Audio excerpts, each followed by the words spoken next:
everybody, and welcome back to the seated hip opener series for sexual health. And we are on our third exercise, and this has a fancy Sanskrit name, but it's also called single leg forward fold. Yeah. So, and there's two variations we're going to try. So you can join us and you...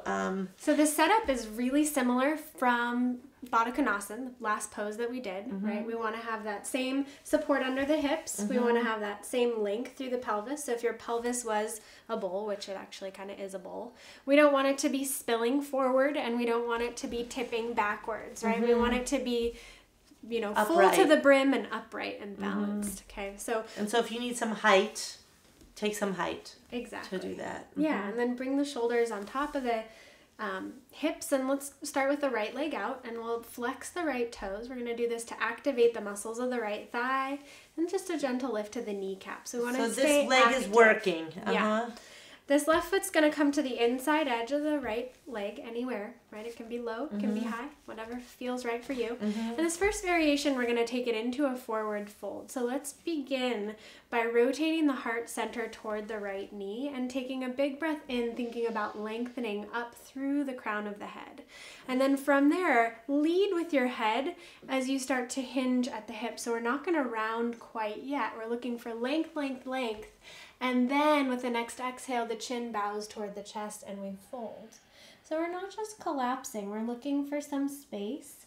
And this is a pose where we'll really want to be mindful of tuning into the pelvic floor. The inhale is softening, letting go, releasing. The exhale, there is that natural tone, but we're not super exaggerating. That's not the right grammar, but we're not going to be Clenching. Clenching, exactly. And so you can see where she's going. Go ahead, let's see the full expression of the pose. Into a fold. So, and you can see where I'm going, which is here. And in fact, when I wake up, sometimes I even maybe would use a belt. Yeah. On my, you know, so that because otherwise, if I try to look like you, then all that happens is that I just crunch all of this. I see all of that just kind of firing right up. So let's go back and I want to talk a little bit about what's happening in the upper body for you. So we're bowing chin to chest. We're softening across the shoulder blades. And it doesn't need to be a big drawing down. You can even let the shoulder blades elevate, but just what does it take to soften a little bit in the upper body, even the jaw, the palate of the mouth? And we're feeling a stretch, hopefully, through that left side of the lower back, through the spine, and then, of course, to that right hamstring. Beautiful. And with your next inhale breath, let's come all the way up. So, you know, I have to say that forward folds are hard for me, not because I used to have that flexibility, and I still do. I mean, you can see I can do this, but I feel like it just, the whole length thing gets lost. So, you know, so I have kind of like even taking a block or whatever and kind of gone for more extension than just the folding. So maybe you could just talk about like for different bodies how I think it's a both and situation. I think a lot of people classically, this is one we're taught in gym, right? Yeah. You know, and the idea commonly, the misconception I think is that the goal is to get your forehead to your knee. And that is absolutely not the goal. The goal is to stabilize and then to lengthen the spine. And so working with a bend in the knee is a great place to go for a lot of us because it gives us a little more softness in the hip flexor and the hamstring. And then we're actually working on so anyway, but lifting up and rounding. So anyway, we all want to do it the way Kaylin can do it. But it's good for you to see both of us side by side because I'm actually getting the same benefits. Although I do have to say that I don't really have as much of a stretch here as much as I do in my upper back. And I think actually you're going to feel it where you're most tight, right? Yeah. So she might actually get a stretch down here, but I have too much tension in my upper back to even get to that place. I'm really glad you brought that up. Yeah. Yeah. So we're stretching the back of the body. Right. And wherever that is, that is for you. So let's take it to the other side. So we'll start by first coming all the way up, right? Stacking shoulders on top of hips, rotating our heart toward our knee. Inhale as you lift, lengthen up through the crown of the head. Exhale, navel to spine. We're seeking length as we fold forward but not round, right? Up and then over. With an exhale breath, we start to drop, and starting with the chin to the chest. So we're cervical flexion, right? Flexing of the spine, but only beginning with the top. And that may be the only part of your spine that's really intentionally rounded. Well, so I feel like I've got something happening between my shoulder blades. Yeah. Like where I can feel this kind of stretch or, oh, yeah. you know. Yeah, and I see your upper trapezius is pretty active. Your arms can actually relax a little bit. And so I'm guessing that's the part of me that needs the stretch, because I don't really have it too much down here.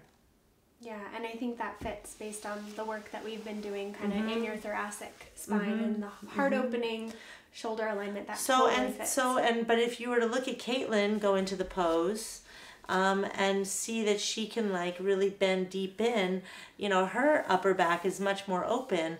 And so right here, you're probably getting a lot of the stretch, right? Yeah. All the way down into here. Yeah, but when I'm up here and I'm doing this, then I feel it a lot more between my shoulder blades. So it's just different poses, and it's beneficial to do it in both positions if you do have the flexibility to go all the way down. Right. Okay, so the second variation. We'll go back to that right side.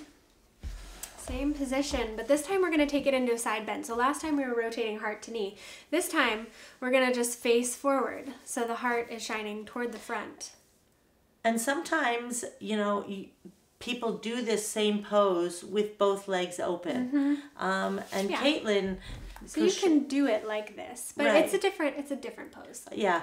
And also I think does different things with your hips, right? It definitely does. Yeah. Yeah, so we're going to teach this one all today. So we'll flex that right foot. Okay. Activate the right leg. And then with the heart shining forward, we'll take an inhale breath to lengthen up nice and tall. And then an exhale breath to draw the right forearm in front of the right leg. The left arm is going to stretch up and over. So this was something that we warmed up for in our hero's pose with the side stretch, because we want to be thinking, this looks really nice, Wendy, about lengthening through both sides of the waist. And as much as you can, just softening into that left hip crease, and then stretching gently through the left fingertips, like you're tickling the wall. And staying with your breath. And then an inhale breath will bring you all the way up and relaxing down. And you can hold all of these poses for about 5 breaths. And so let's see your version of that. Should we go to the other side? Yeah, but I feel like your full expression of that pose is going to look pretty different than mine, where I was, right? Yeah. So still that length through both sides, and then taking it over. So, you know, here I am, and again, and here she is, and you know, I feel like I'm still getting that same opening. Oh, yeah. But maybe you're getting more opening than I am. I don't know. No, it's not about how it looks. It's about how it feels, right? Yeah. So is the breath fluid? Are you able to breathe? And if you notice your breath restricted, it's hard to take a full breath. You'll maybe want to come up a little bit. Yeah. Further is not always better. And how can you find softness? So we're doing this, again, like you said earlier, so eloquently, to create space in ourselves. Good. Inhale to come up. And so, you know, I know we've talked about this before, but I feel like we have to talk about it again, because in a pose like this, you know, where we're both really in different places in our bodies, you know, it's easy to start to get caught up thinking that it's about how it looks. And it's really important to like just stay feeling in your own body about what it feels like. But that said, you know, when you're down here, you know, and really can extend in that place, you know, I don't know, are there other benefits that, you know, that I might be missing?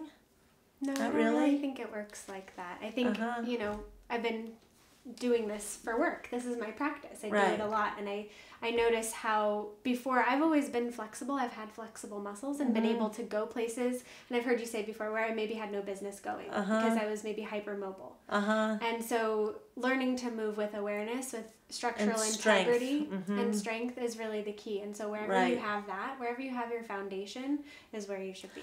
So the interesting thing about this last pose, and one last thing to say about it, is that, you know, a lot of the opening is in this upper place, But, you know, how is this impacting the pelvis as we're doing this? And kind of, you know, are we creating space here also? Can you talk about that? Sure. So one of the main muscles we're stretching here is the QL, the quadratus lumborum. And this is a big, thick muscle, and it connects the rib cage to the pelvis. And so when we stretch up into any side bend, we're giving some release, and it's going to affect the pelvis. It's going to give the pelvis a little more fluidity in the way that the muscles are connected to the ribs. So it's a huge job. Think about, gosh, what a strong muscle to be able to hold this. And actually, that's kind of the thing that sometimes gravity pulls this down. So actually, the work of lifting that up.